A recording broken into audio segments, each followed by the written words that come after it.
Peace and welcome to the culture here on the Black Star Network. I'm your host, Farajii Muhammad. Thank you so much for tuning in. First, folks, got a lot to talk about. First, let's talk about Ja Morant. This is the Grizzlies basketball player who was suspended for brandishing a gun in an IG Live video. We'll talk about what he did and, more importantly, the burden of black masculinity. We'll have that conversation. Also, let's talk about why it's important for us to fight the self-made myth and how it may save America. The whole idea of pulling up your bootstraps is what some folks are saying is at the root of the destruction of the country. We'll share with you a little bit about what one writer had to say and your thoughts. And then later, we're going to talk about the Office of Missing and Murdered Black Women that was established in the first office in the state of Minnesota. And we're going to talk about that, the impact that it has, and could we see other states employing the same strategy to make sure that our black women are coming home safe and sound. We'll have those conversations and a whole lot more, so stay with us. It's all happening on today's edition of The Culture here on the Black Star Network. Let's go.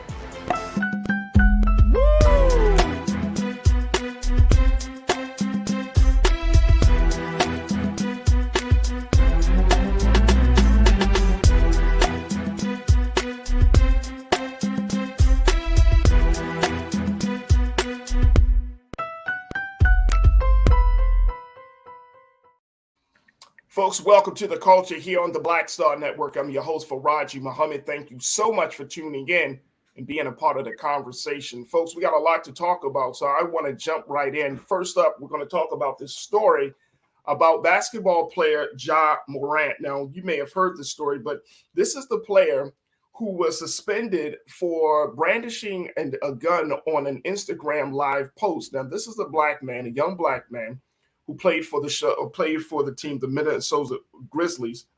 Colorado Grizzlies. And he displayed this gun while having, an Instagram live chat.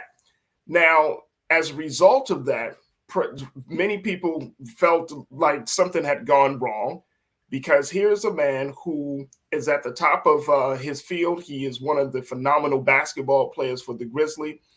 He is in the NBA.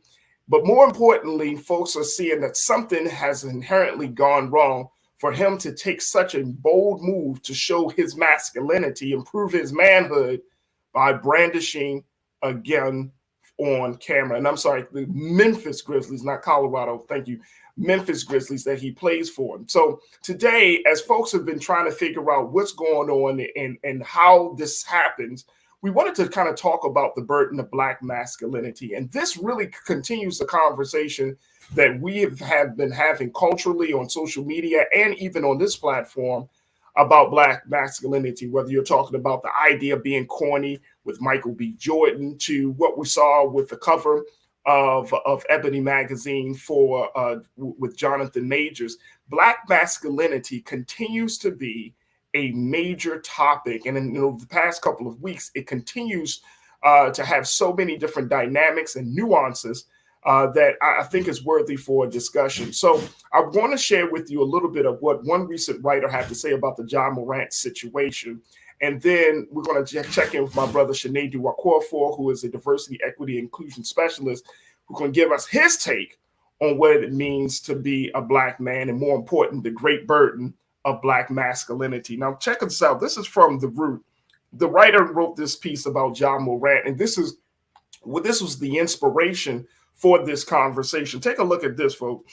In The Root, it was published that Morant's descent from grace has been narrated by asking, why would Ja Morant, a black man raised in a two-parent household, who attended a private school in the suburbs, act as if he came from a single-parent home in the hood? American society had fooled itself into believing that refashioning gender roles, social identities, and American values by affixing black to them frees us from a colonized psyche. But this exodus is an illusion that leads us to the same colonization we are trying to escape. I want to start here, and then there's another piece of this op-ed that we're going to share. But let me bring in my brother Sinedu Wakorfor on this piece. And Sinedu, I appreciate you as always. I love your insight and your brilliance. And good to see you this afternoon, bro. Thank you for joining us. Thank you for having me, Farajii. Absolutely. All right, so let's look at the situation with Ja Morant. Here's why I think that this is worthy of discussion. It's not his situation is not something outside of the norm. Unfortunately, we have seen young black males in particular who have gotten to a certain level of success, a certain level of influence and power. They are making more money. Their lives have been changed for the better, quote unquote. And yet, there are moments where a moments of self-sabotage starts to happen, right? Where you see like what you see with Ja Morant, where he is brandishing a gun on an IG video. He was suspended by the Memphis Grizzlies for a few games. He'll come back from that suspension. There were no charges that were filed by the police department in Memphis for that situation. But it's just the simple fact that it happened. And then looking at this piece from the root, talking about black masculinity and how the fact that just because you attach black to something does not free us from a colonized psyche. What did you see, bro, in this whole situation? Because there are a couple of things, there are so many layers to it, but what did you see? And then let's talk about that. Let's have the conversation. I'll tell you what I saw. I saw a young black man make a very foolish mistake. And it should be, in my opinion, it should be just predicated there. He wasn't shooting that gun. Thank God there wasn't an accidental slip up. But what I noticed that we do is when black men make errors, just errors that any human being can make, it becomes a deeper, is he a part of the Crips, as Skip Bayless said, or is he a part of a gang? It's like now we're under microscope. We're studying this man with a gun. Guns are the major killers of children in this country. No one's studying when people actually disengage the firearm into a crowd of people at a church, or a crowd of people at a grocery store, a crowd of people at a school. It leads to no big legislative change. It just leads to a hubbub. But I feel like what is happening is that they're making a mountain out of a molehill. What he did was not good. It wasn't. It was wrong. But I think he made a mistake. And this is the thing. It's unfortunate to me that black people are, just because you get a good position or you've made it in corporate America or even in the National Football Association, Basketball Association, there's this idea that automatically everybody should just have the rules. Human beings make mistakes, and it's not attached to race for me. Human beings make mistakes, and I think it's very important that we don't.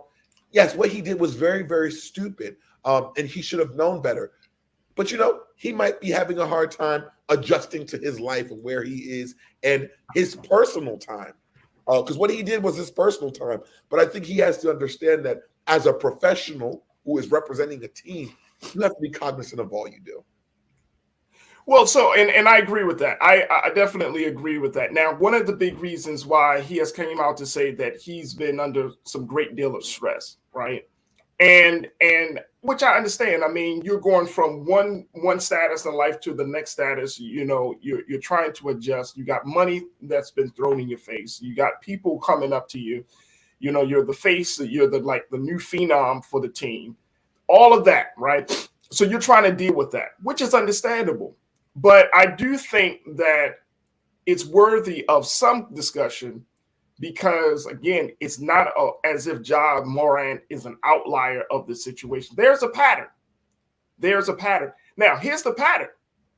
The pattern comes from going back to what the writer for that Root piece said. You come from a two-parent home, right? You grew up in the suburbs. You went to school in a private school. These quote unquote on paper sound like this is the perfect recipe for a black man to be successful, for a black man to know how to follow the rules, for a black man to know not to make a foolish mistake like this. But there is something in this, Shanadu, where the street life or wanting to be seen as down or wanting to be a part of that culture, that subculture of the black community, it pulls on us more than all of the background, all of the good teachings, all of the great opportunities. We still want to appeal to that part. And I think that's interesting. And I think there's a piece that was out there, and I'm sure you probably heard this term, the good black man syndrome, right? The good black man syndrome. And somebody applied that to me one day, and I was like, what the hell are they talking about? And it's like this idea that if you come from a certain place, if you are exposed to certain opportunities, then quote unquote, you really don't have any justification to make a mistake. Because guess what? You have been given the pathway to not be like your other brothers who are in certain conditions. And for folks, and I'm sure you heard us very quickly, that has got, as a young black man in this country, that eats at you. As an older black man in this country, that eats at you. That you there's always a sense of, or a reminder that you may have quote unquote outgrown the hood. I see your face, brother. Oh, I see your face. Oh, I've been waiting. And I'm glad people brought this up. Listen, what you go through as a black person, poor or rich, is actually insurmountable. And people hate when I say this, but remember, we were not supposed to make it after the transatlantic slave trade. We weren't supposed to. And look at us still thriving. I will challenge to say those who are from two-parent households, who quote unquote have that quote unquote better lives, are the ones that I'm the most curious about. Because I'm one of those people. I remember when my parents moved into a very fine, expensive neighborhood with an 18-hole golf course and all that good jazz.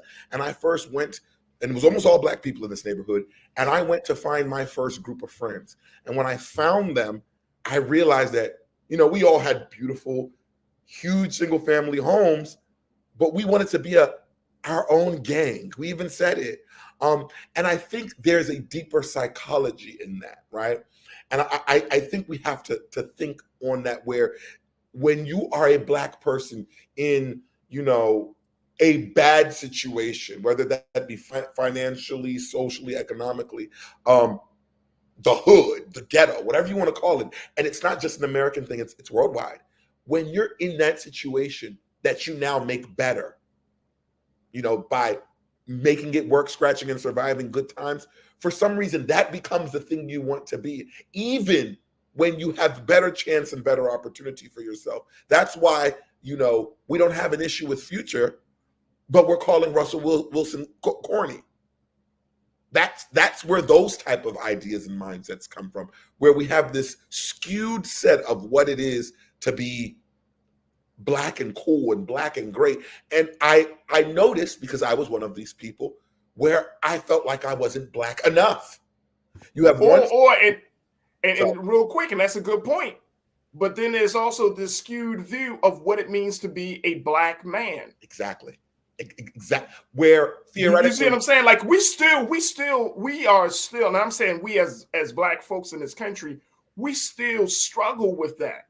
We still struggle that if, as much as we want to talk about, and I hear a lot of sisters, and we're going to take a quick pause, but I hear a lot of sisters that they want, especially women and just in general, scrolling on social media, I wish I could find me a healed black man, a black man that is not broken. And I'm like, not to say it won't happen.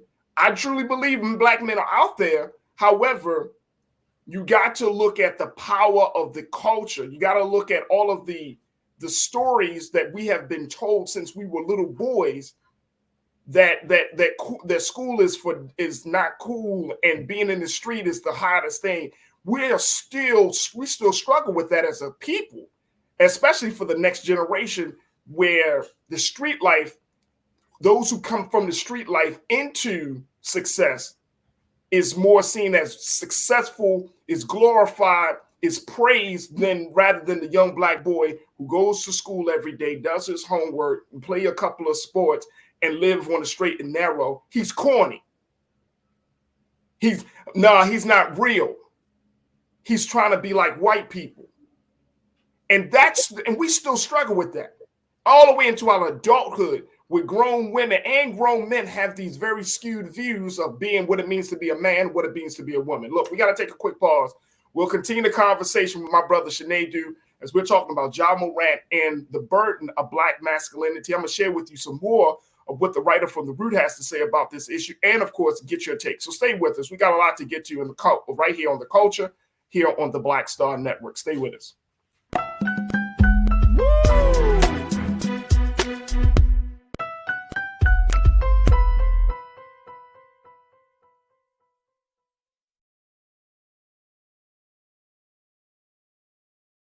Black Star Network is here. Oh, no punch! I'm real revolutionary right now. Thank you for being the voice of Black America. All momentum we have now, we have to keep this going. The video looks phenomenal. See, there's a difference between Black Star Network and Black-owned media and something like CNN. You can't be Black-owned media and be scared. It's time to be smart. Bring your eyeballs home. You dig? When you talk about blackness and what happens in Black culture, we're about covering these things that matter to us, speaking to our issues and concerns. This is a genuine people-powered movement. There's a lot of stuff that we're not getting. You get it, and you spread the word. We wish to plead our own cause. Too long have others spoken for us. We cannot tell our own story if we can't pay for it. This is about covering us. Invest in Black-owned media. Your dollars matter. We don't have to keep asking them to cover our stuff. So please support us in what we do, folks. We want to hit 2,000 people, $50 this month, raise $100,000. We're behind 100,000, so we want to hit that. Y'all money makes this possible. Check some money orders. Go to P.O. Box 57196, Washington, D.C. 20037-0196. The Cash App is $RM Unfiltered. PayPal is R Martin Unfiltered. Venmo is RM Unfiltered. Zelle is Roland at RolandSMartin.com.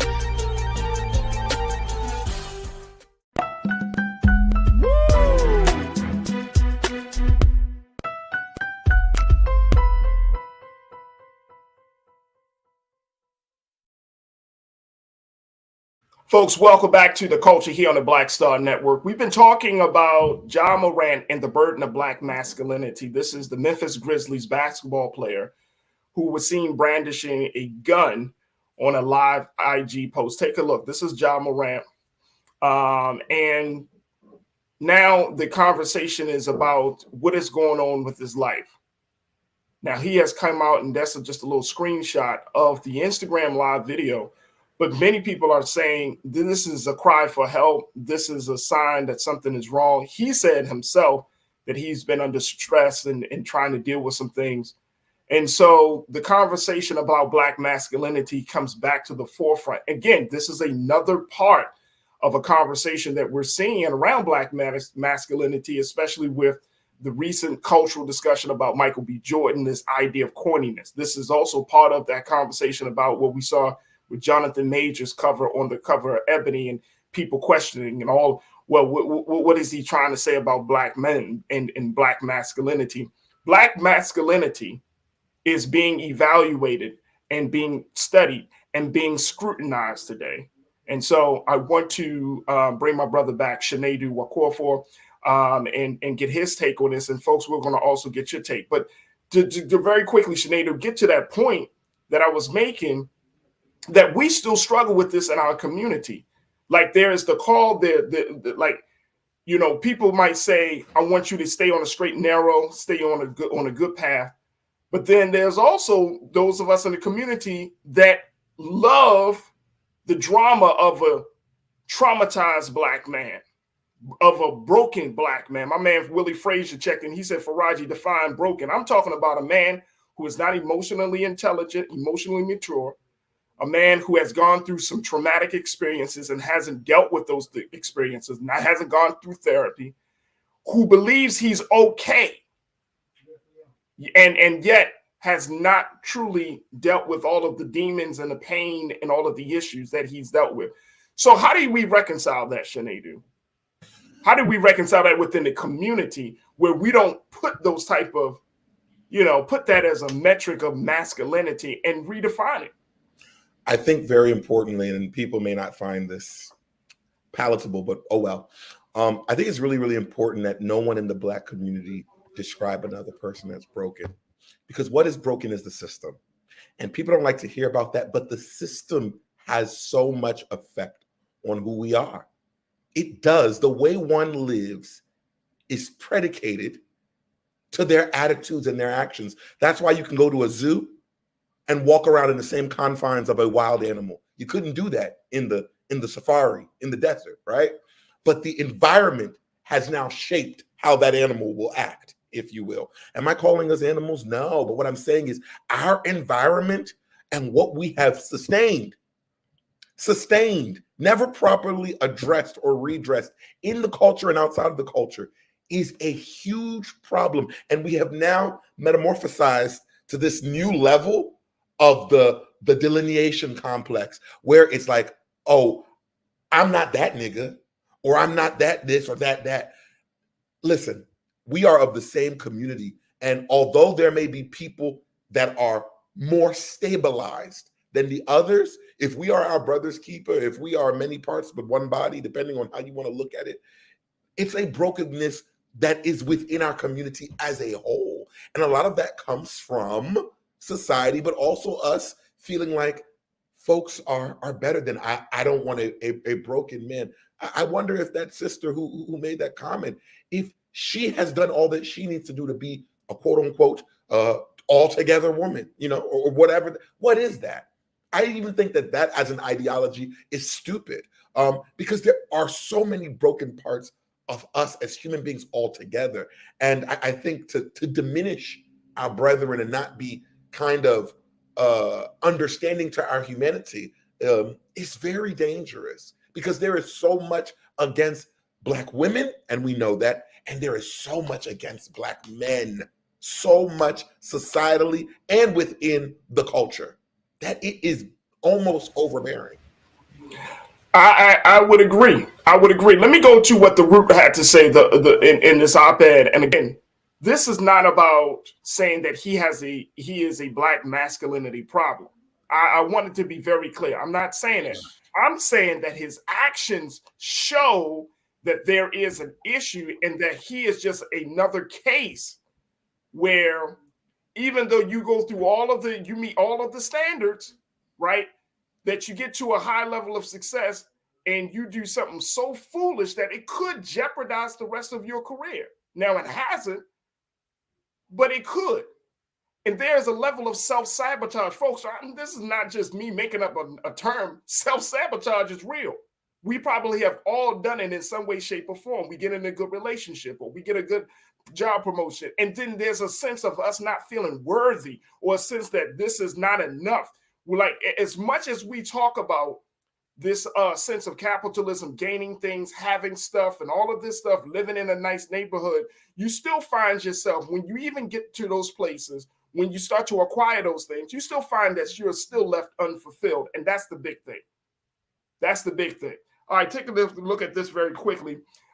This is what the Root said in another quote. They say, if there is such a thing as Black masculinity or manhood, it should exist an antagonism of Western European ideas of manliness. Since men only know how to be men by not being women, Black men only know how to be Black men by not being Black women. To preserve this notion of masculinity and evade emasculation, Black men fashion themselves as protectors, heads of household, and domineering. Too often, Black men who reject this grammar or do not embody it are viewed as soft or white.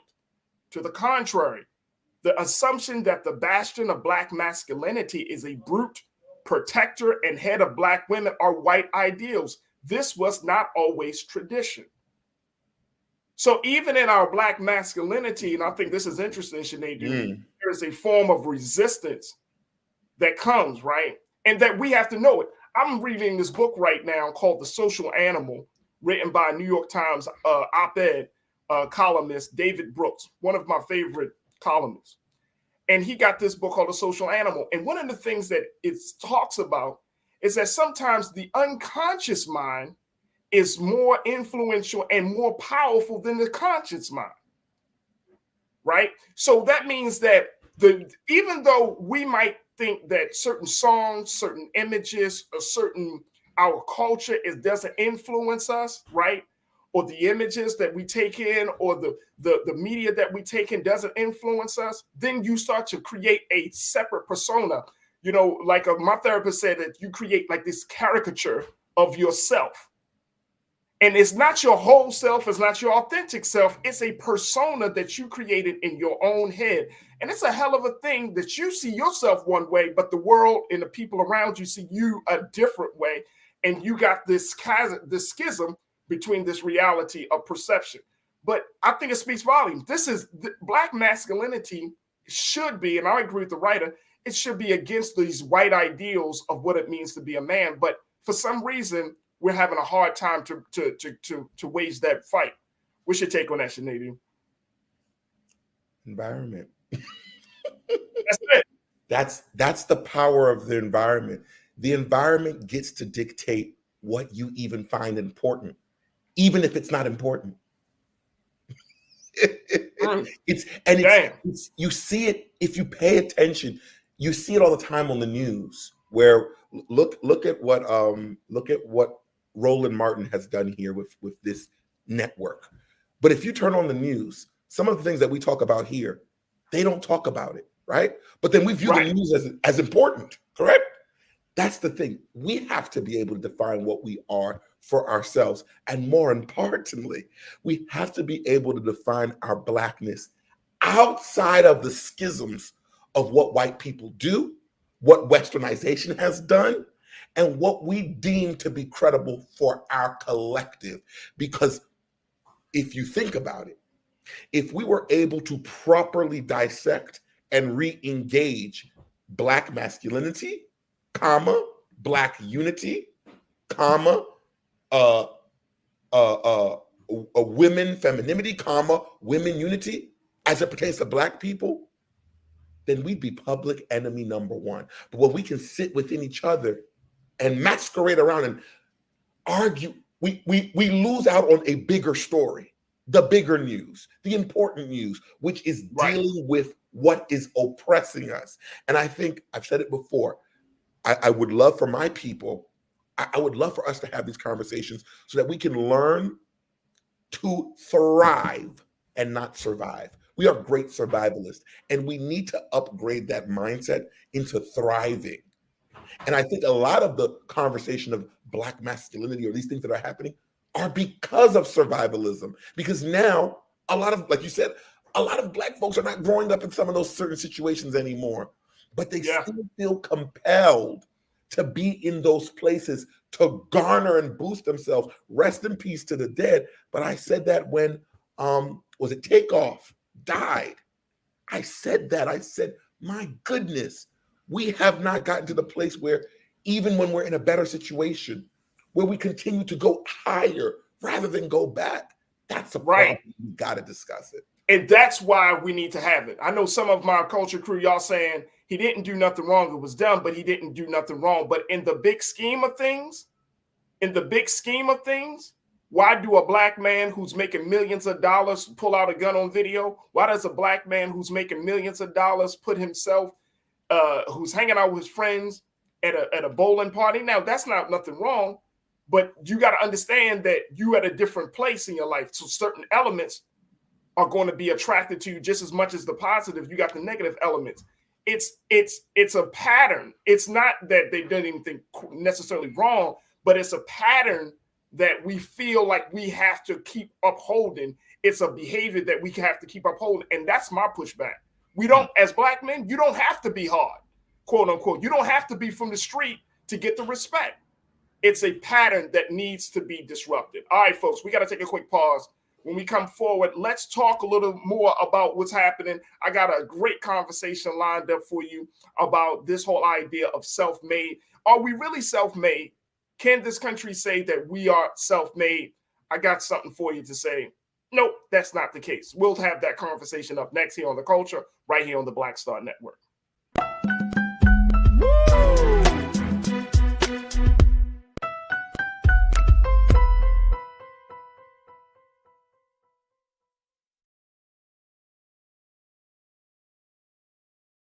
Folks, Black Star Network is here. Hold no punches. I'm real revolutionary right now. Support this man, Black Media. He makes sure that our stories are told. Thank you for being the voice of Black America, Roland. Stay black. I love y'all. All momentum we have now, we have to keep this going. The video looks phenomenal. See, there's a difference between Black Star Network and black-owned media and something like CNN. You can't be black-owned media and be scared. It's time to be smart. Bring your eyeballs home. You dig? Pull up a chair. Take your seat. The Black Tape. With me, Dr. Greg Carr, here on the Black Star Network. Every week, we'll take a deeper dive into the world we're living in. Join the conversation only on the Black Star Network. Hi, I'm Dr. Jackie Hood Martin, and I have a question for you. Ever feel as if your life is teetering and the weight and pressure of the world is consistently on your shoulders? Well, let me tell you, living a balanced life isn't easy. Join me each Tuesday on Black Star Network for a Balanced Life with Dr. Jackie. We're all impacted by the culture, whether we know it or not. From politics to music and entertainment, it's a huge part of our lives, and we're going to talk about it every day right here on The Culture with me, Farajii Muhammad, only on the Black Star Network. I'm Deborah Owens, America's Wealth Coach, and my new show, Get Wealthy, focuses on the things that your financial advisor and bank isn't telling you, but you absolutely need to know. So watch Get Wealthy on the Black Star Network.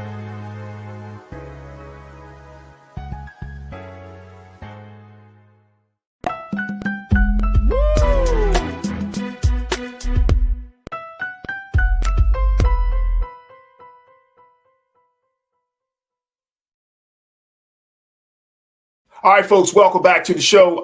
For the second conversation for today, I wanted to talk about this idea of being self-made. This comes from another piece that was written for the New York Times, talking about the influence of this idea of being self-made, pulling yourself up from your own bootstraps, and why. And I'm putting this out there, why this may be one of the key reasons as to why we're seeing the fall of this country the way it's going. And I think that this is important to have because, again, this is another cultural piece that we have held on to since we were children. We've always told children that it's important for them to be independent. We've always taught children, and even growing up into adulthood, that in order for you to succeed, that you can only rely on yourself. But guess what, folks? That's not true. There is no such thing as self-made. And I want to bring my man Shanadu back into this conversation because Shanadu, you've been working in the area of human resources. You worked in the area of activism. You understand the idea and the value of collectivism. But there is no such thing as being self-made. Everyone needs help. I want to share with our watchers around us. Shanadu, you got this grin on your face, though, bro. Because some topics I'd be like, damn it, I'm ready. You got this great, and then look, let me tell you, this is a topic that personally I have studied, and this is the topic personally that I have kind of just kept my eyes on for a while, because I don't want to ever tell either myself, tell my children, anyone that I'm self-made. That is not the case. That is an absolute lie, especially for Black folks in this country. That goes against everything about who we are. We are not self-made people. We are a communal people, and it's an idea that has to be abolished. Now, take a look at this. Here's what the writer from the New York Times had to say about this idea, and this is why I say, why fighting the self-made myth may save America. The New York Times writer put it out there and said, quote, "Our most toxic myth is our pull yourself up by your bootstraps individualism. In extreme cases, we see even asking for help as something to avoid at all costs, which can be deadly. Or we sometimes still call leaning on our close friends and partners codependence, even after a pandemic raised depression and anxiety to record levels. We are also regularly told by self-help manuals that we need to look only to ourselves to achieve mental well-being, even though that state inevitably and biologically requires social connection. Let's go to the next quote on this one, Keenan. Take a look at this, y'all. In a society that pathologizes dependence, even as every human being is born into it, being vulnerable takes courage. On the smallest level, we can start by rewriting our narratives about achievement and attainment. We can each question how we, both publicly and privately, tend to attribute our successes to our abilities alone. The original etymology of the word dependence from both Old French and medieval Latin is, quote, hanging down or hanging from another. Learning this linguistic origin has helped me appreciate the value of being dependent even more, especially as a parent. Dependence is, if you think of it, a form of connection and social cohesion. It brings us closer to others, which at this moment in America might be the thing we need the most. Now, it's a lot to take in. But Sinedu, I would love to get your take on this, looking at this idea of being self-made. Why this myth, this whole idea of pulling yourself up by your own bootstraps is toxic, especially for us here in this country right now?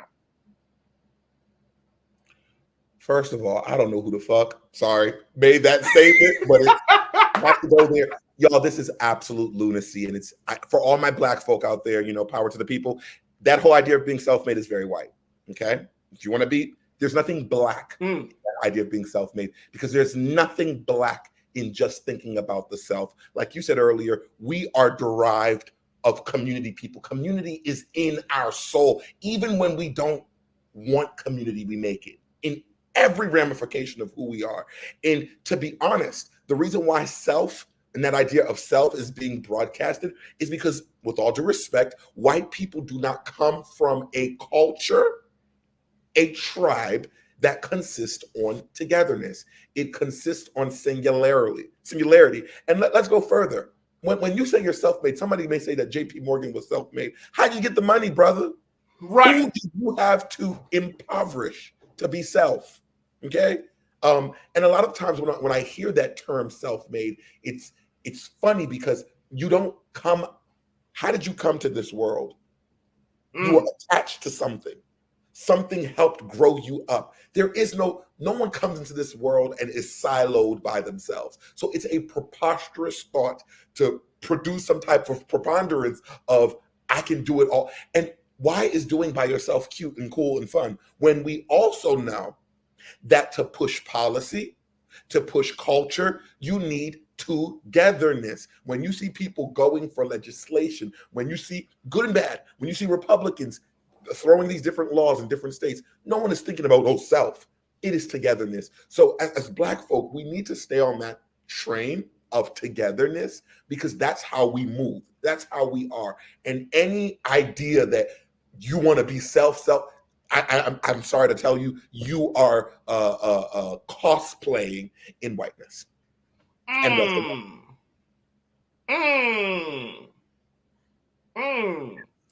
Okay. Hey, look, I push back on it big time. Real Brooklyn, you say, Farajii, no one can give you, this is from Real Brooklyn.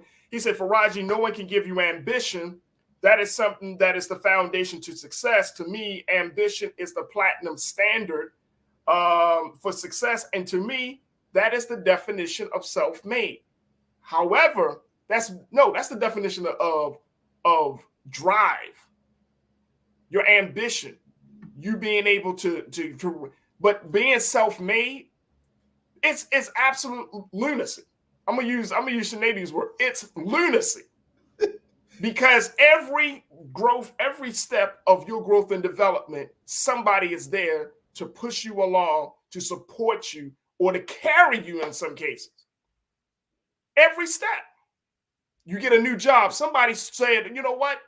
I see something in you. I'm going to give you this opportunity. You get into a more fulfilling relationship. Somebody took a chance to be in a relationship with you. You move into a different area. Somebody said, you know what? You will be perfect, a great neighbor for this neighborhood. Everything.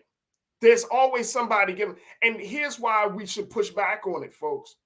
because the very essence of being dependent, we look down upon it, we frown upon it. But Sinead, you work in human resources. What is the biggest number one trait that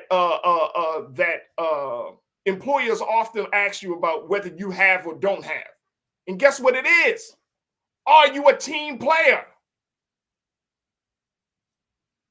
Can you collaborate? Can you work with other people? This is stuff. And see, this is why, certain things of the culture has to be looked at, examined, and even just totally removed, because it's like, you want me to be a team player, but you want me to have this quote unquote rugged individualism. You want me to think about myself. You want me to always consider my interest first before the interest of the we and the whole. But that's the first thing they ask you so how do you work with people? I always say this, and I'm a tech guy. Go ahead. I always remind people of many things that you see in I use a computer as an analogy. It is it's one thing that you're doing when you're on the computer, but it's a connection of many things. Okay. Like they say in the Bible, we are many parts, we are all one body. Like, we have to be careful. And I bring this up, especially as a DEI practitioner. I bring it up in a space where I say we have to be careful in how we promote this idea of self. I bring it up all the time. I said, because we promote an idea that we know our business doesn't even follow, right? And we've seen that before, where, we've used, not us, but where the Bible was used as a tool to do this to one people, but not that to another. So I always remind people that idea of going down that road is not only exclusionary, it's inaccurate. It doesn't work. And I think sometimes you have to step outside of what the world is and what you see and what you this and that. And remember that at all times, no matter how big you get, whether you get Oprah big or Kanye big or OJ big at one point, when all of those people are going, those people that we just mentioned that you may look at as, oh, they're self-made billionaire, who propels their spirit, who moves them when the earth is coming down on them? It's a collective, it's a group. And in the workplace in particular, I make it my business to make sure that, as it pertains to African Americans especially, and this is not to be discriminatory, but I remind them, I said, when you all are linking up at the water cooler or laughing or somehow find each other at lunch, it's not an accident, it's innate. It's innate, it's ancestral, it is in your blood, it's who you are. And I think what happens is America monetizes this idea of, I can do bad all by myself. And it is absolute bullshit. Absolutely. Look, we got to take a quick pause. When we come forward, Chris Big, I saw your comment. I need to address it. Real Brooklyn, I see you. I'm gonna address that. Tiana, you said individualism is killing our community. You can't be a part of any community if you're only thinking about the individual. That's how deep it goes. Because Chris, you said it. You said, Farajii, you might be thinking about this way too hard. I'm not thinking about this way too hard. I'm just tired of seeing people putting their own interests above the interests of their own interests, the individual interests over the interests of the community. Chris, you said it. You are thinking about self-made way too hard. Nobody who's self-made believes that they exist out of pure divine creation. But guess what? They promote it. They make us believe it. They would make us believe that they are blessed with this just phenomenal gift, right? At the expense of everybody else not getting a gift. So if they don't actually believe it, then why is that such a part of the cultural fabric and, more importantly, the teaching of this country? If they don't actually believe it, then we wouldn't be saying it. Even in the Black community, man, you got to pull up your own bootstraps. Look, we got to take a quick pause. When we come forward, more conversation about it. Stay with us. It's The Culture on the Black Star Network.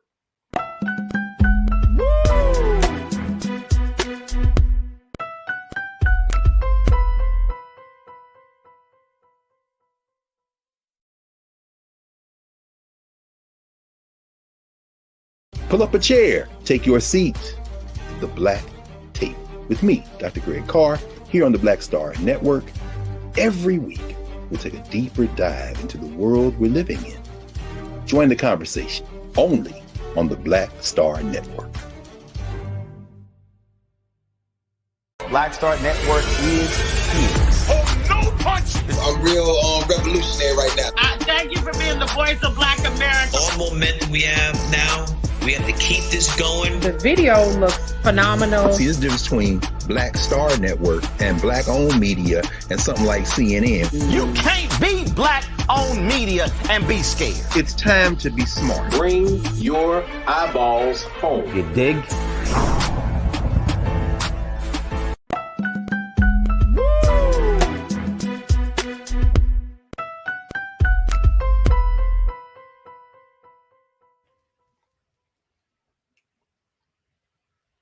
Folks, we welcome back to the show. We've been talking about this myth of self-made. Why fighting self-made, this myth may save America. This is coming out of a New York Times piece that I just recently read, and I was thinking about it, and I said, you know what? It permeates from the individual all the way up to the country. Let me just share this with you. And then, Chris, you mentioned that. You said, I'm thinking about it way too hard. Here's why I'm not thinking about it way too hard. This is where I did disagree with you, sir. Here's why. Because if we think about this, the individual thinks of himself as being greater, then that leads to the community not getting the full participation from that individual. So the community starts to take a loss. The community starts to take a loss. It affects the city, the state, then the country. The country gets its idea. There's an idea that is put out there, America exceptionalism, basically saying that America has been bestowed with exceptional traits and qualities that no other country has, that we're a self-made country. But even though the history of this country shows that that's not the case, that America would not be great if it wasn't for Black people. America would not be great if it wasn't for the destruction of other people. So you can't act as if, oh, I got to this position. And look, we all know what self-made is, that you did it on your own abilities, your own grit, right? Quote unquote. And that may be true that you had the what can I say? Let me bring Sinead back into this. You know, what can we say? You had the passion to do it, but there was still someone else. There was still assistance and help that you had to get in order to get to that place. Mm-hmm. And I think that it starts to destroy us because I'm going back to Tiana's point. Individualism. If Black folks stopped seeing themselves as individuals and we started to see ourselves as community, as being part of one, then we can feel each other's pain. We can experience each other's joy. We can build with one another without thinking we got to be in competition with one another.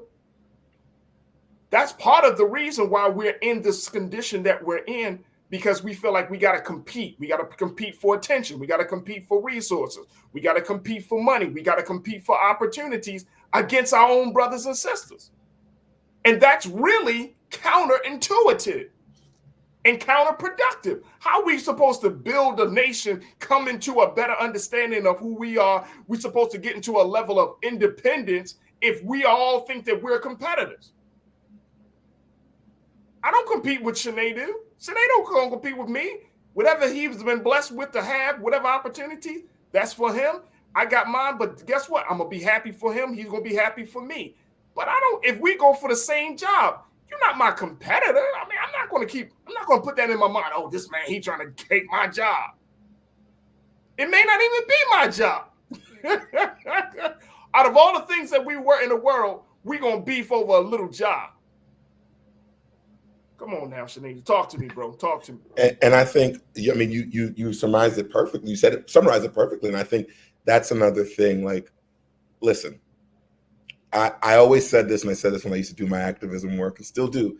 It's not about the me. It's about the collective we.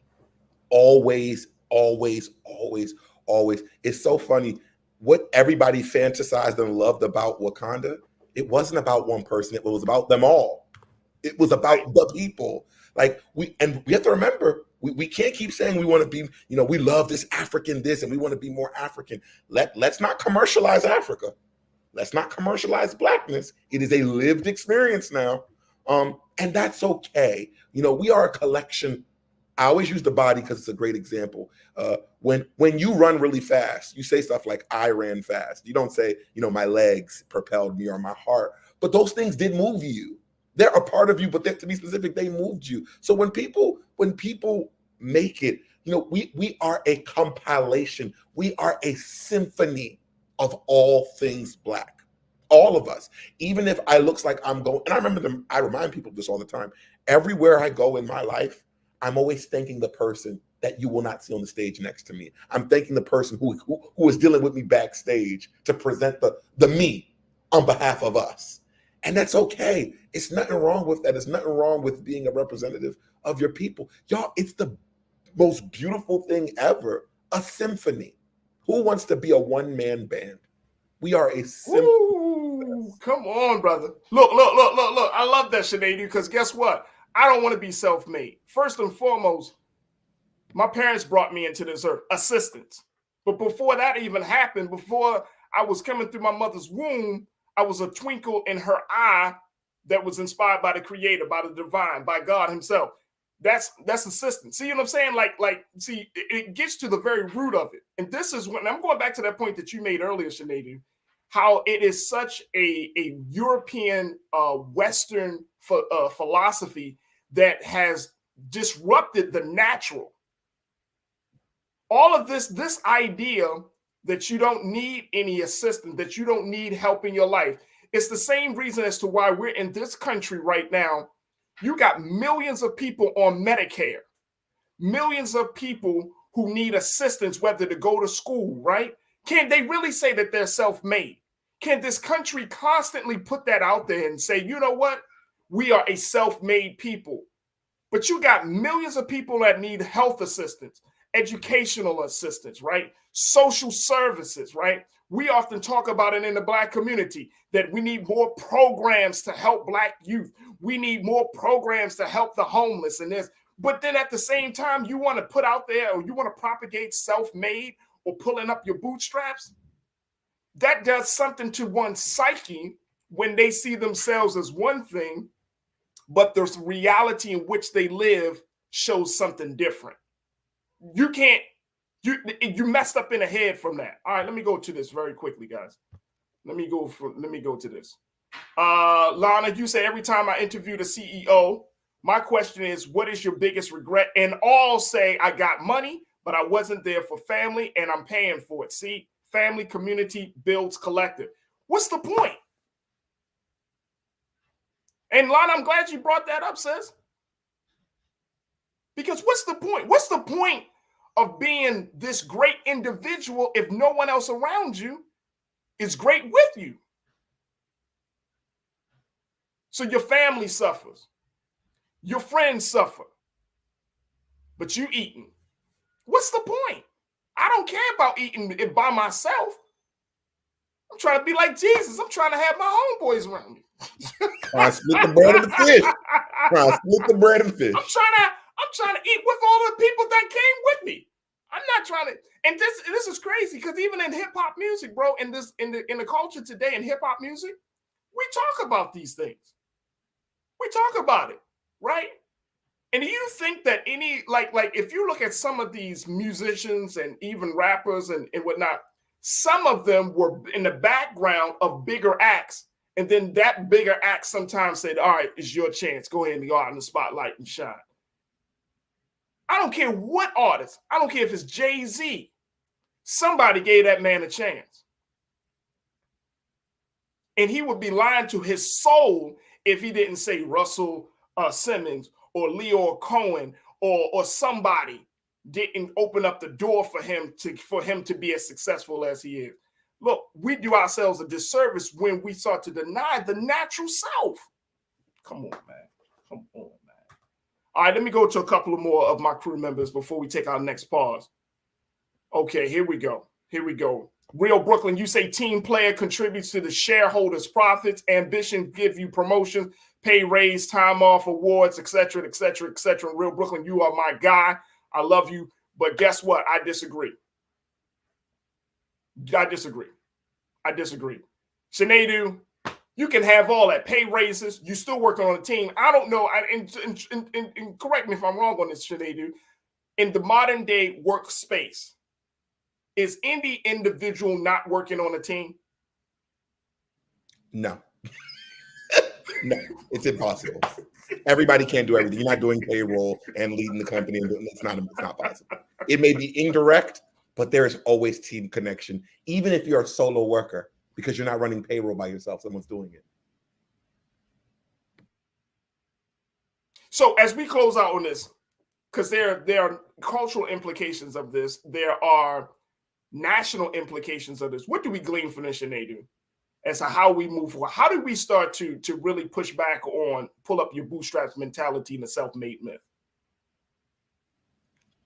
I'll just say this. A wise man once said, lean on me when you are not strong, and I'll be your friend, and I'll help you carry on. That's it, y'all. We can lean on each other.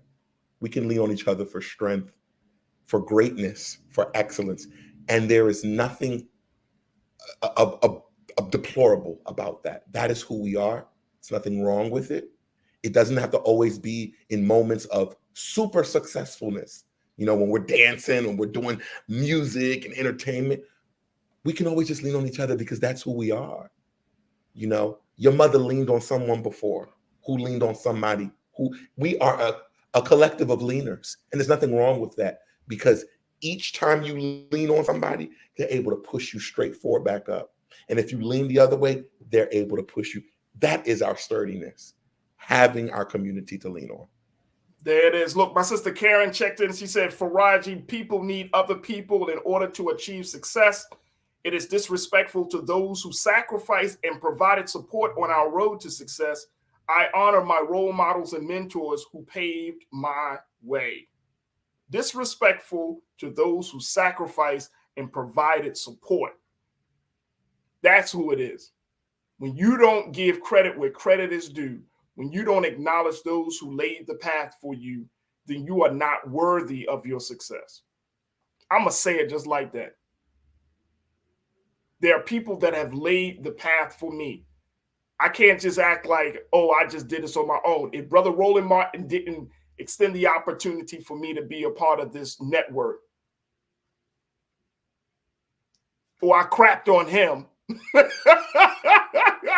I crapped on a man that gave me the opportunity by not acknowledging the fact that he was the one that bestowed the opportunity to me. Come on. I look ungrateful. I would look crazy. I got this on my own.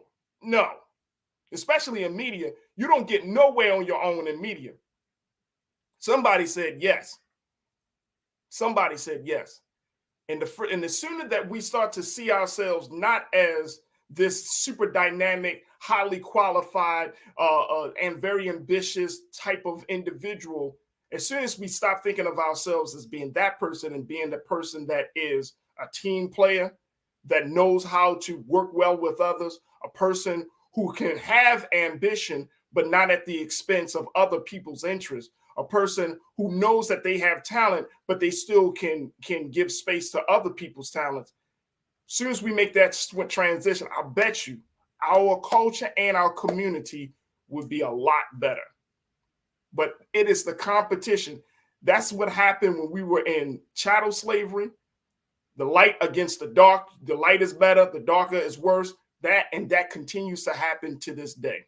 Sinead, my brother, I appreciate you, man. Thank you so much for your brilliance, your intelligence, and God willing, we'll look forward to reconnecting with you next week. Inshallah. Thank you for having me. Absolutely. All right, folks, we got to take a quick pause. Up next, we're going to talk about how in the state in Minnesota, they have established an office for missing and murdered Black women because they felt like, guess what? Those women's stories aren't being told well enough or are not being heard. We're going to be checking in with my sister, Zai Richardson, to get her take on this and so many other comments from you. So stay with us. It's The Culture here on the Black Star Network. Hatred on the streets, a horrific scene, a white nationalist rally that descended into deadly violence. White people are losing their damn minds. As an angry pro-Trump mob storms the U.S. Capitol, We're about to see the rise of what I call white minority resistance. We have seen white folks in this country who simply cannot tolerate black folks voting. I think what we're seeing is the inevitable result of violent denial. This is part of American history. Every time that people of color have made progress, whether real or symbolic, there has been what Carol Anderson at Emory University calls white rage as a backlash. This is the rise of the Proud Boys and the Boogaloo Boys. America, there's going to be more of this. Here's all the Proud Boys, guys. This country is getting increasingly racist in its behaviors and its attitudes because of the fear of white people. The fear that they're taking our jobs, they're taking our resources, they're taking our women. This is white fear.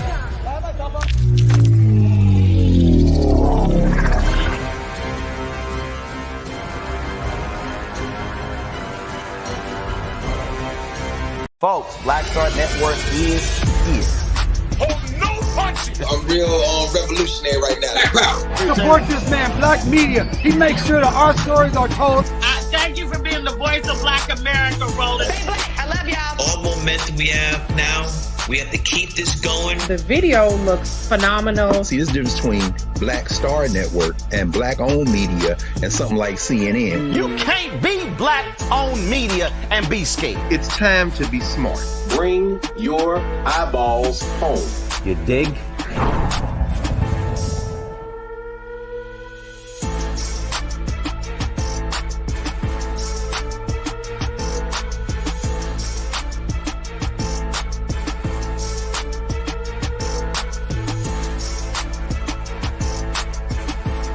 When you talk about blackness and what happens in black culture, we're about covering these things that matter to us, speaking to our issues and concerns. This is a genuine people-powered movement. There's a lot of stuff that we're not getting. You get it, and you spread the word. We wish to plead our own cause. Too long have others spoken for us. We cannot tell our own story if we can't pay for it. This is about covering us. Invest in black-owned media. Your dollars matter. We don't have to keep asking them to cover our stuff. So please support us in what we do, folks. We want to hit 2,000 people, $50 this month, raise $100,000. We're behind 100,000, so we want to hit that. Y'all money makes this possible. Checks and money orders go to P.O. Box 57196, Washington, D.C. 20037-0196. The Cash App is $RM Unfiltered. PayPal is R Martin Unfiltered. Venmo is RM Unfiltered. Zelle is Roland at RolandSMartin.com.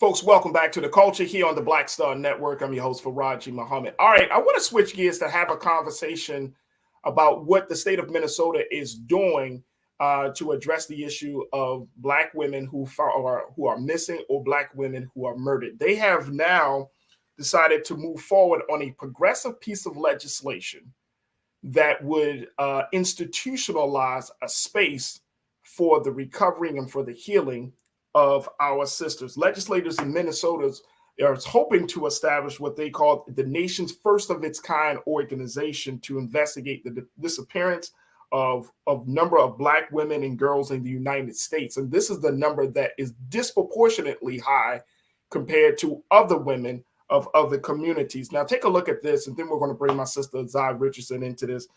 This is House Bill HF 55. Here's what the bill said based on the latest report from the Root.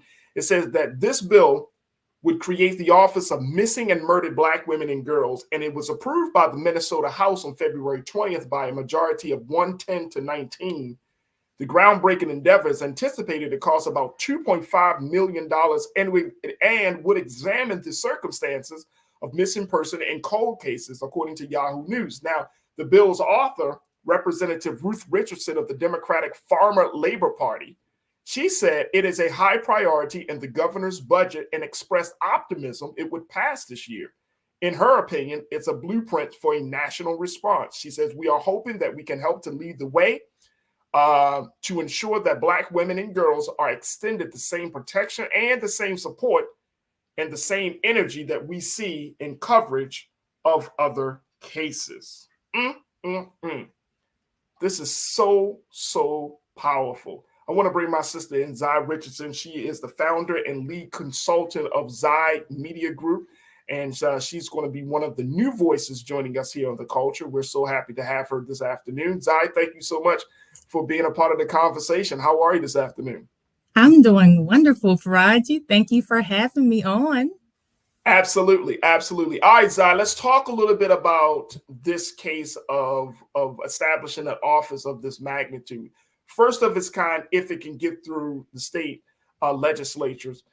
But this is something I think is a big response to a case that we don't talk too much about. I know that on Roll, I remember when I was on Rollin' Show, there were moments like we had conversations, like even with the latest case around Shanquella Robinson and other sisters who have gone into these places, or they might have traveled abroad and they don't return home and these type of things. But let's talk about the significance. This is Women's History Month. How significant is it to have a space that is dedicated to murdered and missing Black women and girls? How big is that for you, Zai? I think as a Black woman and as a mother raising another young Black woman, it's significant. And I really applaud Representative Richardson for really championing a particular issue and really bringing attention to create legislation and an office that is designated and created for the purpose of finding out the root causes of why Black women and girls are missing. But I also want to say that it's just frustrating that in 2023, there's an over-reliance still on government and elected officials to identify a problem that in the Black community, we know it's a problem.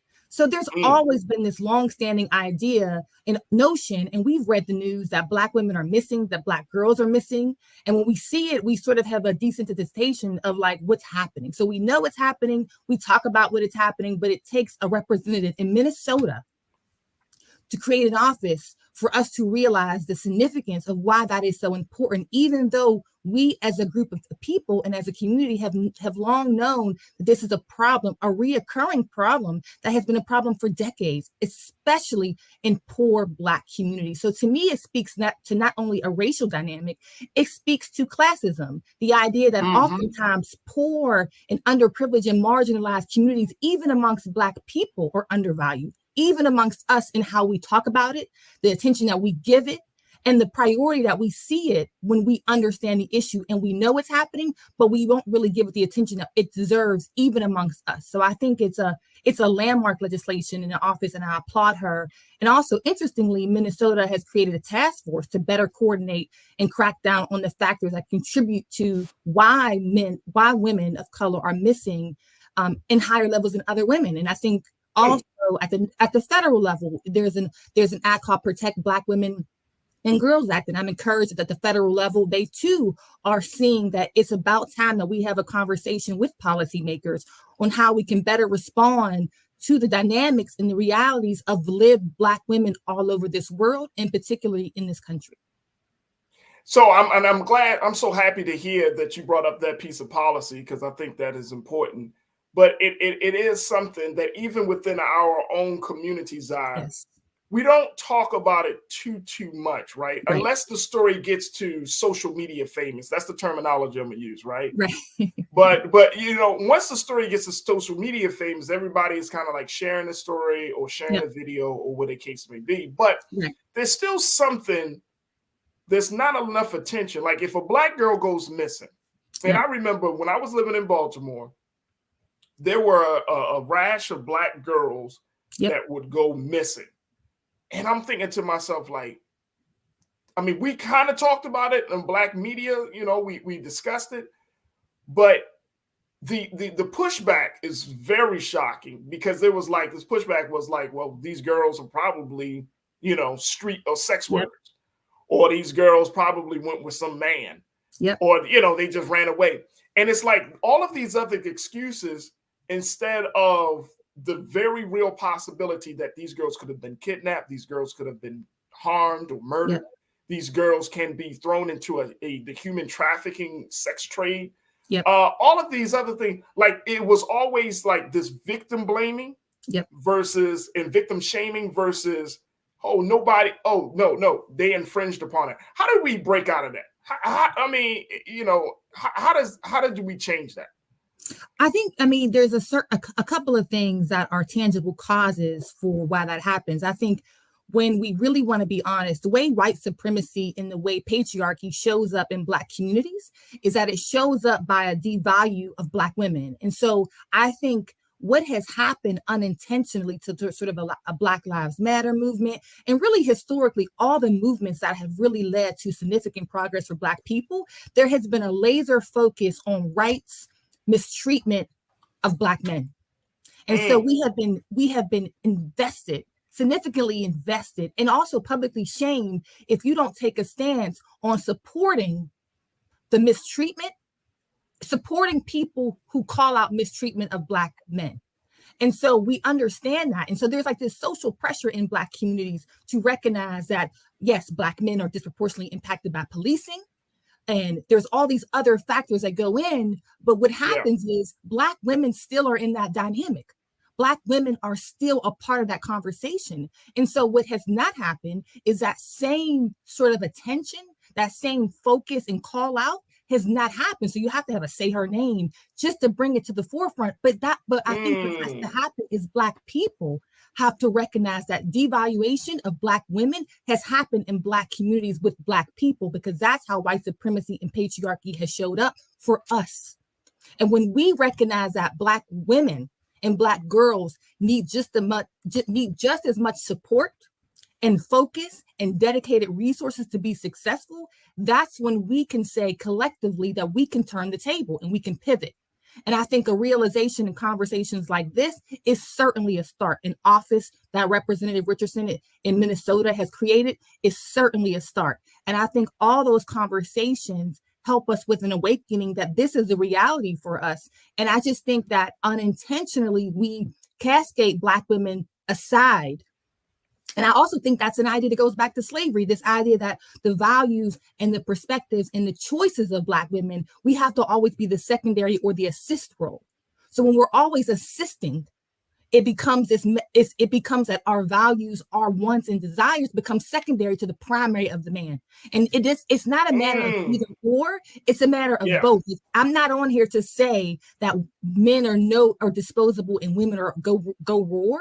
What I am on here to say that both have unique circumstances that are demanding and requiring and deserving of attention and support, and one is no better than the other. And unintentionally, what has happened is that the desires and the wants and the focus. So the issues of Black women missing, it can go as an undercurrent, doesn't get the attention necessary because the value of Black women becomes unnecessary.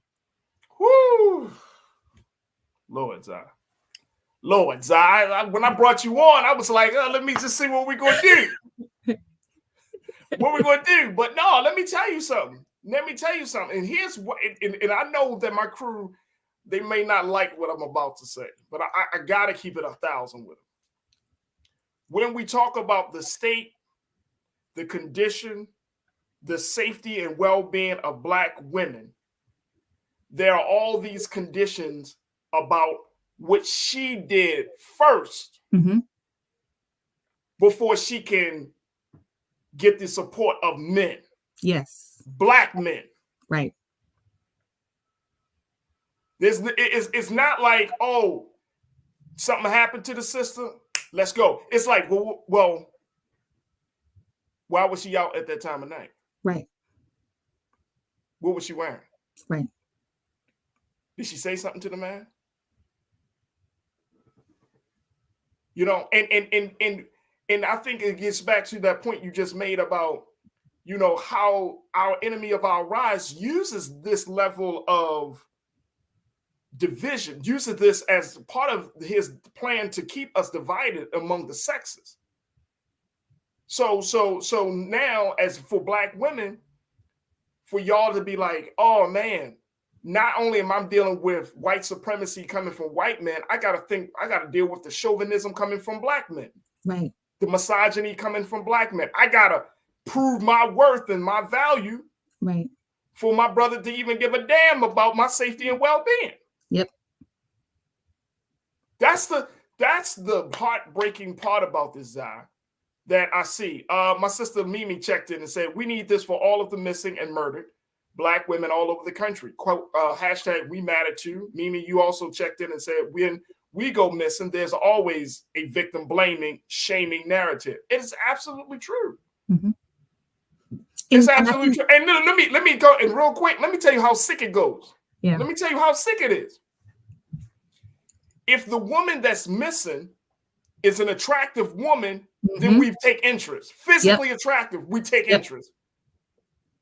If she's not physically attractive to us, then we start adding conditions for our involvement to bring her home safe.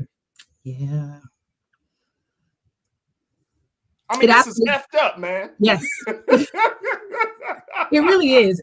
And I think when you think about that notion that somehow, as Mimi said, it does become a victim blaming. And that's something that happens in media all the time. And those of us in Farajii, working in media, in the spaces of media, it really reiterates why diversity is so important. And not just having Black faces in newsrooms, but really having faces that can relate to working class and poor communities of color all over this country.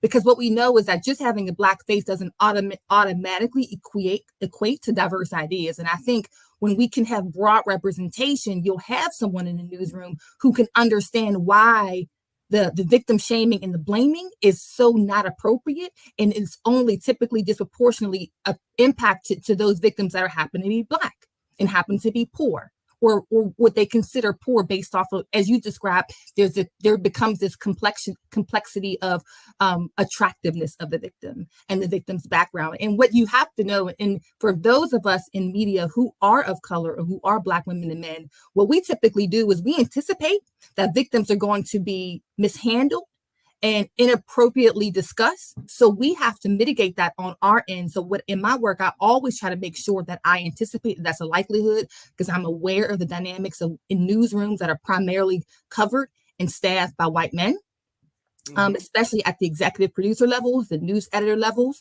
and the EP levels. Those historically have been in those positions. And so what you have to do on my end and those in media, we really have to work a concerted effort to make sure that that we humanize all victims. And so this idea that the victim has worn the wrong dress or was in the wrong spot or somehow has accepted blame and responsibility in their own victimization is something that as media professionals, I actively and intentionally work against. And the reason why I can do that is because of my lived experience as a Black woman, as a daughter, as a mother, as a girlfriend, as a friend, as a sister, as a woman in this country. I recognize that my lived experience is something that you can't learn in a book. It's something I didn't learn in college. It's something that my experience my lived experience along with living in this country has shown and taught me. So it's created a sensitivity that you can't get unless you have lived it. Look, we got to take a quick pause. Zai, when we come forward, I want us to continue this conversation, get some more comments from our culture crew. But I do want to kind of go a little bit further along in that point that you made about media, because one of the big things that I've often heard is the fact that Black women, whether they're missing or even Black girls that are murdered, they don't get that media attention, right? For a lot of reasons. And I want to see if that can be changed a little bit. So we'll have that conversation when we come forward. Folks, we're talking about Minnesota is looking to establish its first office, the first of its kind in the country, an office that's dedicated to missing and murdered Black women and girls. What's your take of this? More importantly, why do you see that this is important for us to possibly look into other states adopting the same type of institution? So stay with us. More conversations up next here on The Culture on the Black Star Network.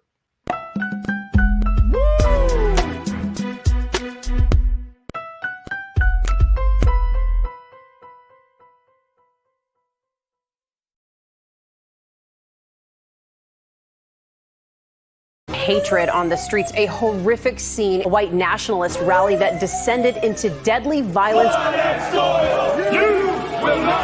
White people are losing their damn minds.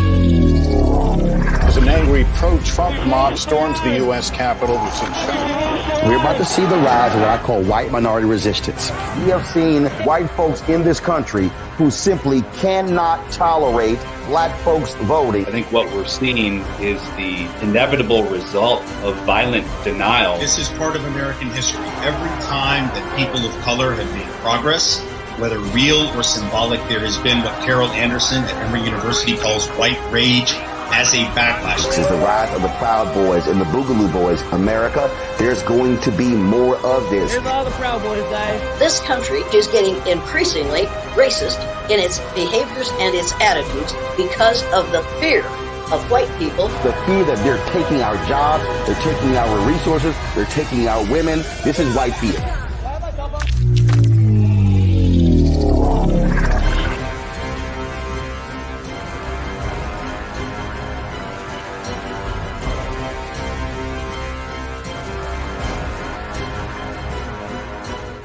Black Star Network is here.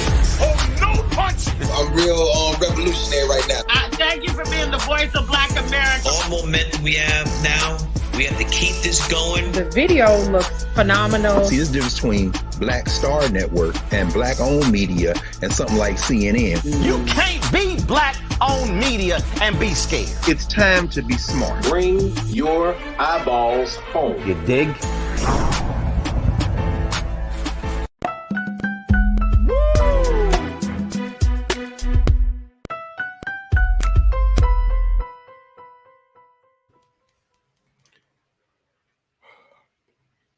Folks, welcome back to the show. We've been talking about how the state of Minnesota is moving forward on establishing a special office for missing and murdered Black women and girls, and how this would be a one-of-a-kind institution and / organization that would help to address the systemic issue of Black girls, Black women not being taken seriously, their safety and well-being not being taken seriously. We've been checking in with my sister, Zai Richardson, who serves as the founder and lead consultant of Zai Media Group, to give us some her insight as to why this latest bill in the state of Minnesota is so important and why it should be duplicated around the country. I want to hear from you, though, folks. Make sure you post your comments in the chat and let me know your thoughts about this idea. More importantly, how do we change the dynamic of taking the news of one of our very own, a sister, a little girl that is either murdered or missing? How do we take that seriously enough that we make it a huge, huge deal? Zai, I want to bring you back into the frame on this, because by you working in media, you talked about, the attitudes that the executive producers and the editors and the pretty much the leadership in media, whether you're talking about paper or you're talking about television or even in digital spaces, how they don't see how they make these decisions to only give, a 1-minute blurb about a missing Black woman or a missing girl, but they might give 2 to 3 minutes, which in news time is like a whole thing. They give you a whole package. They give you a reporter on the scene. They'll talk about the person. They'll talk to the person's family. There's a whole thing. And we know that. Mm-hmm. But, it's like right now I've came across the story going back to my sister, Shanquella Robinson, who's missing and dealing with that situation, how there are a number of Black women groups, and this is crazy, but there are a number of Black women groups that are advocating for the Biden administration, for Vice President Harris to intervene into the situation, intervene and looking into and then investigating the situation. But the fact that Black women have to advocate for themselves, that's the part that gets me, Zai. Mm-hmm. Yeah. But it starts with the narrative in the media. And so how do we make this important for not just Black folks, but how do we make this important the same way it's important when a white woman or a white girl is found missing? Y'all remember John Benet Ramsey? Yes. That story kept going on. They got documentaries, and this is the little girl that was so I think she was like 3 or 4. She was kidnapped and missing. Oh no, she was killed, I think it was. But she, they show video of her taking tap dance lessons. She was a little model and all of that. And I mean, they humanize this little girl, and they humanize white girls and white women. But when it comes to us, that narrative is not there. Talk to me about that. What do we do to change that, Zion? No, there's a lot we can do. Gwen Ifill coined the term white missing girl syndrome. And so, that's a popular term that's been floating around, white girl missing syndrome. And I think there's a young white woman who was missing, Gabby Petito. And if you all are familiar with that, she was missing last year.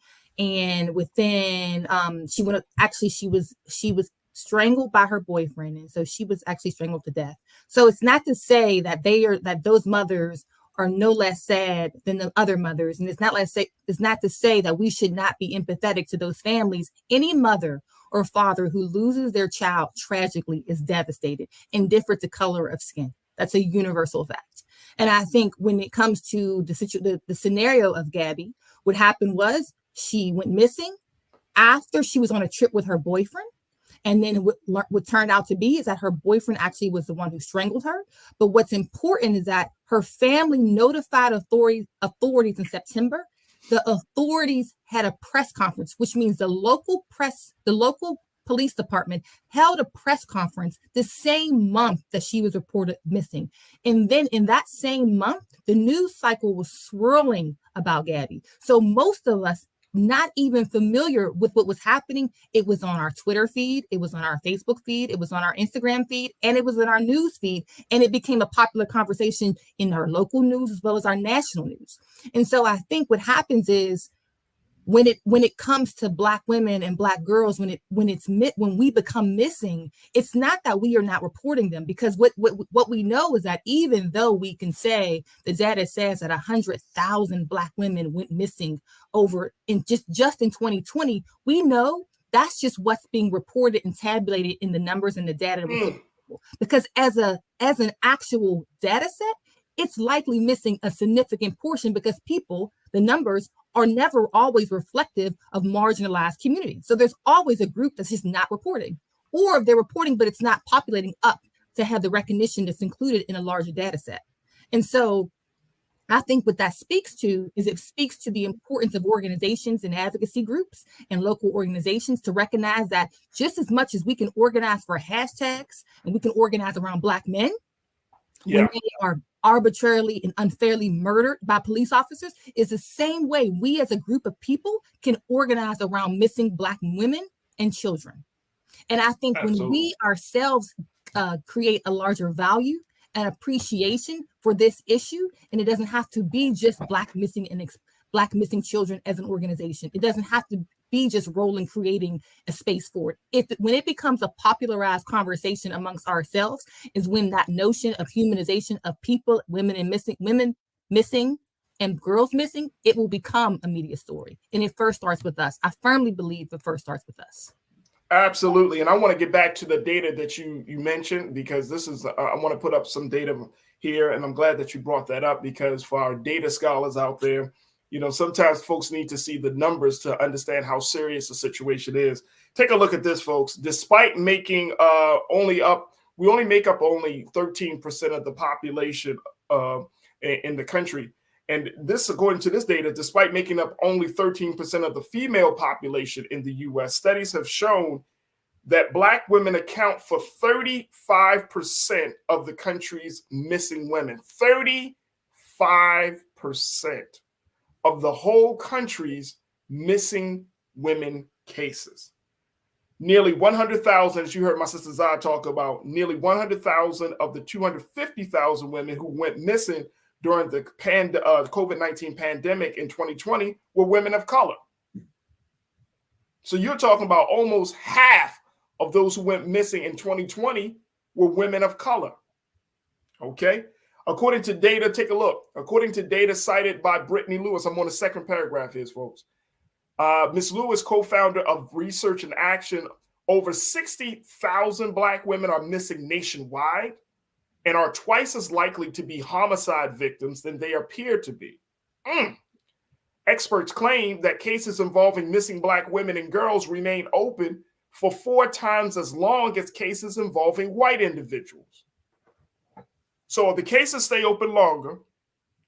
We are the majority, Black women, almost the half of the cases.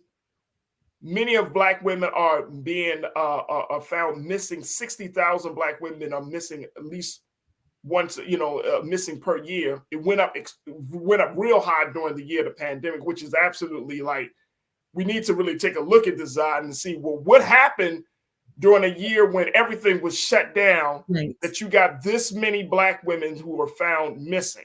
Right.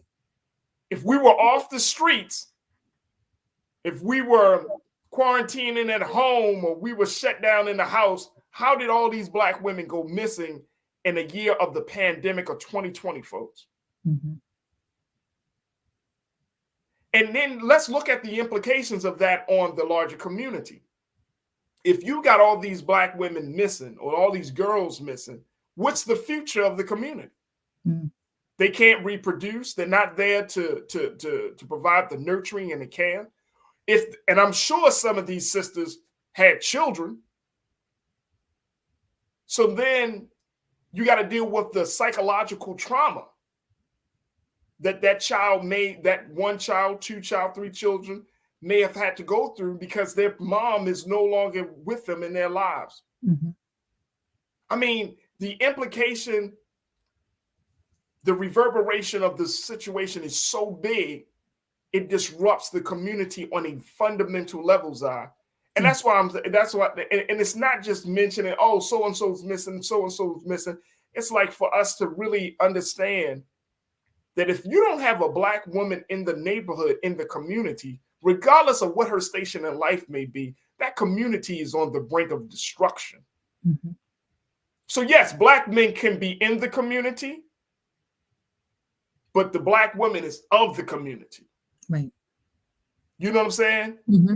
And then we can go to the other part of this, which is the other stat that I've seen, that 70% of the Black households in the country are ran by Black women. Mm-hmm. Well, damn. Mm-hmm. You see what I'm saying? So it just seems like y'all as Black women, y'all got to take on so many other, and I know as a Black man, we take on a lot, but there is a real problem. This is a real problem for the sustainability of our communities. And it's like, we really do have to understand the ramifications of it. Yeah, and I think in addition to that, and when I think about my personal self, I have a daughter and I have a son. And what I can say to you is that I have to be intentional about parenting my daughter because I was so laser focused on my son, losing sleep over my son because of the idea of how he would be successful and how he would matriculate and be raised as a Black man. And I lost sleep over my son. My son is now 20. I've lost sleep over him, just thinking about him and agonizing about what his experiences are going to be in school and thinking how I have to make sure I advocate for him in school. And what I can honestly admit to you is that I forgot that my daughter, really because of the socialization of my experience in this country and how I also adopted the idea of the focus of raising healthy and supportive Black boys, I forgot that my daughter's abilities and my daughter's health and sanctity as a young woman is just as important, is just as valuable, is just as significant as he is. And so while parenting is different, it's very important for me to not nullify or ignore her abilities and think that because she doesn't have the challenges, which I think are apparent and evident. And I think the media and all of us do such a great job at blasting and really pushing out and advocating for Black men, which we should. I'm a proponent of that. What I'm saying is that we have to be really intentional about giving that same support where it's due for Black girls, especially young Black girls, because human trafficking, the sexualization of Black young women, the idea that somehow the rise of plastic surgery in Black girls, what social media has done to the imagery of what we see and what we define as beauty in our hair and our looks and our skin color, in our mechanics and makeup, that is something that is pervasive for Black women and especially Black girls. And when we can have those conversations about our own socialization is when we can really pivot in a different direction. And for me, I'm a very real person and I have very real experience. And so I have these conversations with myself because I recognize I am flawed and I am human and I'm raising 2 children, and how I show up for them is being honest with myself about my inadequacies and also my strong suits. But it takes me to be honest with myself to have this conversation with you today. And you know what? I'm so happy that you said that, Zai, because the other part of the conversation is a girl like your daughter. You talking about your daughter? My daughter's 3, and I'm mentally preparing myself that she might find herself to be attracted to a man who's not like me, right? Right. She can, my daughter's coming from a good home. She got an older brother. She got a dad and her mom, all of these things. But then she might be attracted to a dude that, attracts another part of her. And next thing you know, he's taking her down into a space where she wasn't expected. Mm-hmm. And that conversation needs to be had. We do put so much emphasis on Black boys to the point it's like, oh, okay, we need to kind of like watch him grow and make sure he lives and doing all the things. But that little young girl, she'd be like, he kind of cute. I mean, she's taking in the media stuff. Yep. She might be attracted to the street life's guy in the whole nine, right? But we don't know. Yep. And having those conversations is absolutely essential, because it is those situations that can bring a girl into a space where she gets wrapped up with a dude. She's sitting in the car. He doing time for prison because she didn't know that the car had drugs in it. We hear these kind of crazy horror stories of women who get wrapped up with one man and how that one man has taken them down a path of destruction and despair. Mm-hmm. And we need to have those conversations a lot more. Folks, I got to take another pause. Zai, if you can, I wanted to shift gears in a little bit, but I want to, if you can offer some resources about how we do have these conversations, because you also have come out of the law enforcement space. You worked with the former state's attorney and all of these things. So help us to come up with some ways or some resources on how we can address this issue. 1 or 2 things if you can. So we'll have that part of the discussion up next. And folks, I got to talk about Yara Shahidi, how she has been chosen to be Black Tinkerbell, and people are still upset. They're saying, you know what, Disney, we're tired of this. We said make original content, not just plop Black folks into white-centric stories. The dude, folks got a point. Stay with us. Those conversations continue on the other side of the right here on the Culture on the Black Star Network.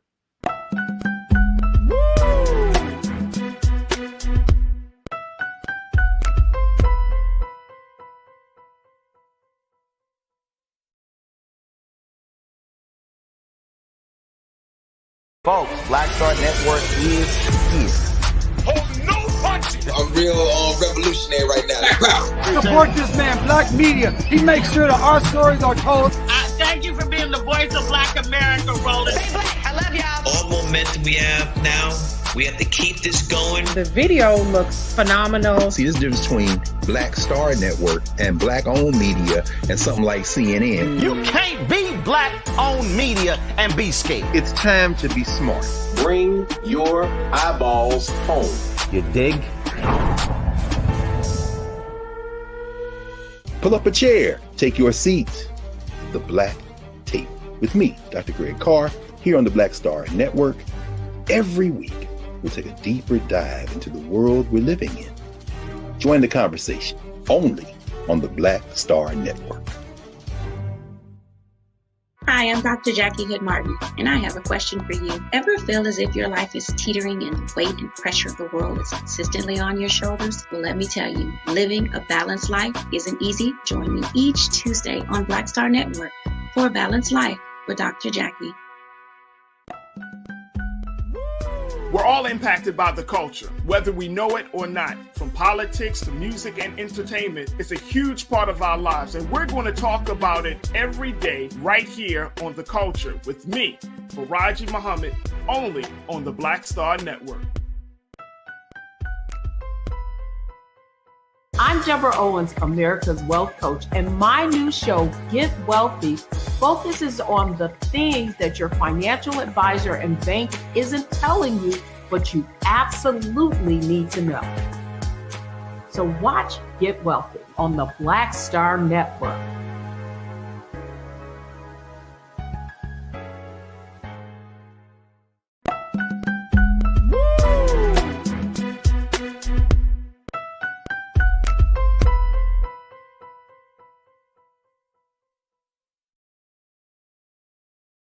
Folks, welcome back to the show. I want to bring my sister Zai Richardson back, who serves as the founder and lead consultant of Zai Media Group. Zai, very quickly, I know that you have been working on this issue along with some other issues relating to Black women and girls.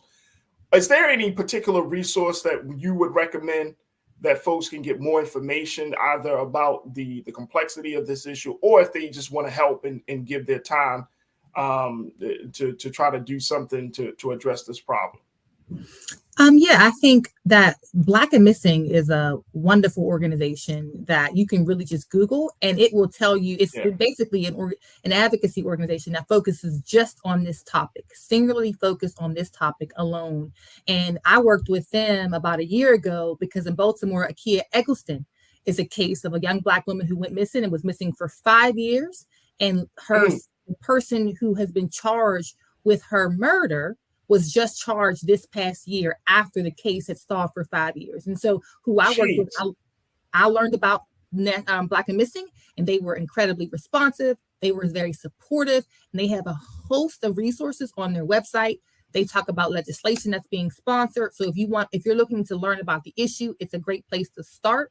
If you're looking to learn which legislation or which states are doing what, it's also a great resource for that as well. And if you yourself have a family member who is struggling or been a victim of crime just in general, every single local prosecutor's office, most offices have a victim and witness services department, and they are designed and created specifically to advocate on behalf of the family of the victims. And that can be whether or not it's a person it doesn't matter the crime, but every prosecutor's office has one usually, and every police department has one usually. So I would say if you are a victim of crime or you're a family member and you feel lost and just need help, you can always start right in your city individually with those two offices, from the prosecutor's office as well as from the police department's office. Real quick, when the prosecutor look at cases like this, like you saying for that case in Baltimore, 5 years, 5 years. Do you find that the consequences, the penalties, are they stiffer because of the nature of the case, because it is like a kidnapping, murder case, or is it just, how is that handled by the state's attorney's office? Well, generally, it becomes a matter of what charges can be brought on a case that we know has been swirling for several years. Also, it becomes a conversation about, are there cooperating witnesses?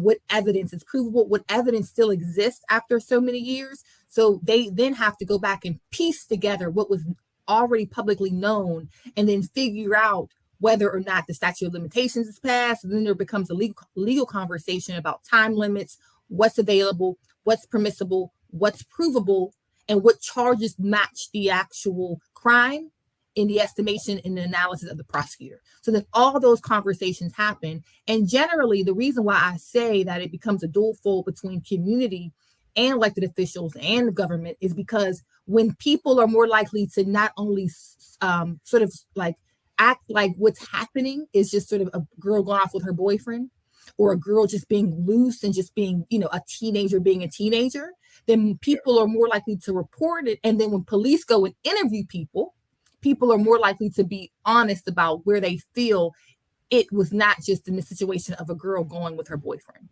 And I think a lot of that happens where cooperation becomes a challenge, but also when the police themselves see that there's a value in the community, they will then have to also see this person was valued. So then, unfortunately, it becomes a greater value for them as well. And generally, what happens with the family of the victims? How do they respond? I think generally what I've learned, even, when I lost my ex-husband 2 years ago, I think everybody hates the police until you are a victim of crime, until it's your family member that has been murdered or raped or something violent, or even something where you feel like the dignity and your family member has been harmed. Most of us are calling 911. And most of us, not only are we calling 911, we are in that officer's office, we are in that detective's office, and not only do we want notice, we want representation, we want responsiveness, and we want to be felt like we are valued and heard. And so in my experience, families not only actively cooperate, they are persistent. When you know what to do, they are persistent. What happens is the criminal justice system is so confusing, it's hard to figure out who to talk to.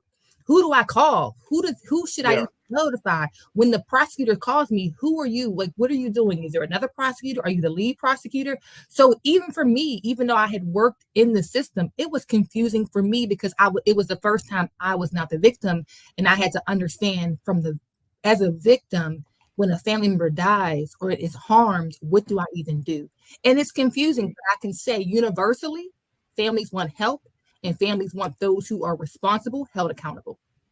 Absolutely. Zai, the time that you spent with us, the insight and brilliance that you shared with us, oh my gosh, I'm so excited to have your voice on here on a regular basis, folks. This is Zai Richardson. She serves as the founder and lead consultant of Zai Media Group, and she has a phenomenal set of experiences working in a lot of different spaces. And so, you will be hearing more from Zai on the show as we talk about everything from women's issues to law enforcement and prosecution issues to community things, and just getting her take on pop culture, entertainment, because she loves that too. So you'll hear a lot more from her. But Zai, I just want to say thank you. Welcome to the show. And God willing, we'll reconnect with you next week. But I appreciate you for speaking on this topic of Black women who are missing and murdered. And with the state of Minnesota, my hope is we can get this thing rolling in other countries. I mean, other states. Yes, man, it would change the game tremendously. It would change the game tremendously. Zai Richardson, thank you so much for being so good for the culture. Talk to you soon. Thank you. Absolutely. Folks, that's going to do it for us. We're going to table that other conversation. I just had to get that one. I had to talk about that important piece, but we'll table that conversation because there's been a lot of discussion and some backlash and criticism about how Disney is approaching the issue of diversity, especially when it comes to them making their movies and telling stories. So we will certainly circle back to that. But I want to thank Zai Richardson again. I want to thank my brother Shanadu for being a part of the conversation. And I want to thank my team, King Keenan, Joel, and of course, my control room. And of course, I want to thank you for tuning in, for the great comments and insights. So many of you are talking about what we've been talking about today. So we truly, truly appreciate it. Make sure y'all do your due diligence and continue to support us here at the Black Star Network. Go to our website today, blackstarnetwork.com. Make sure you download the app for free. Make sure that you financially support us. And of course, you follow us on all social media at Black Star Network. And while you're on social media, make sure you follow me, yours truly. I'd love to connect with you. You can find me at The Real Farajii on Instagram, and you can find me on Farajii at Twitter. And we would love to continue to build with you. All right, stay tuned. Up next is Roland Martin Unfiltered, streaming live here on Amazon News, on Black Star Network, Facebook, and YouTube at 6:00 p.m. Eastern Standard Time. But as always, folks, remember this: never be afraid to challenge what's wrong. Stand for what's right while being yourself in the process. God willing, we will talk tomorrow for another exciting edition, very informative edition of The Culture right here on the Black Star Network. Talk to you soon. Peace.